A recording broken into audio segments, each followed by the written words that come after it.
Krisis moneter Indonesia terjadi pada tahun 1997 hingga tahun 1998, yang merupakan bagian dari krisis ekonomi Asia.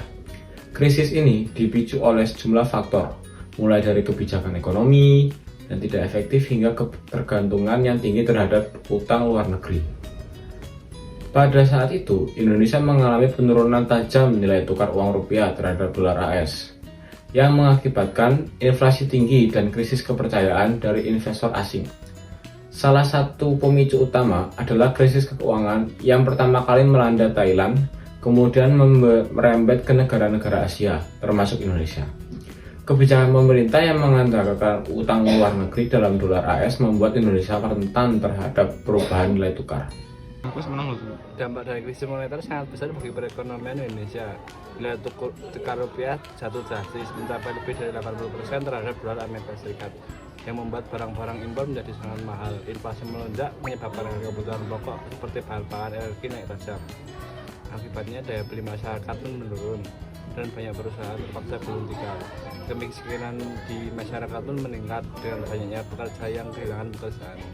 Krisis ini berdampak pada ketidakstabilan politik Indonesia yang memunculkan gelombang protes besar-besaran yang membuat Presiden Soekarno mundur dalam tahun ke-32 tahunnya berkuasa. Upaya pemulihan dan pelajaran yang dipetik. Setelah krisis, Indonesia menerima bantuan dari lembaga internasional seperti IMF dan Bank Dunia untuk membantu pemulihan ekonomi. Pemerintah Indonesia melakukan serangkaian reformasi, termasuk restrukturasi sektor perbankan, pengurangan uang luar negeri, dan perbaikan sistem ekonomi yang lebih transparan dan berkelanjutan.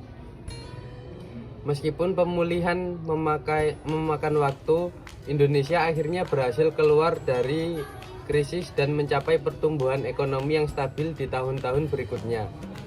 Krisis ini mengajarkan pentingnya pengelolaan ekonomi yang hati-hati, transparan dalam kebijakan, serta perlunya diversifikasi sumber daya ekonomi agar lebih tahan terhadap guncangan global. Demikianlah penjelasan mengenai krisis moneter di Indonesia. Dari latar belakang, dampak, hingga upaya pemulihan yang diambil.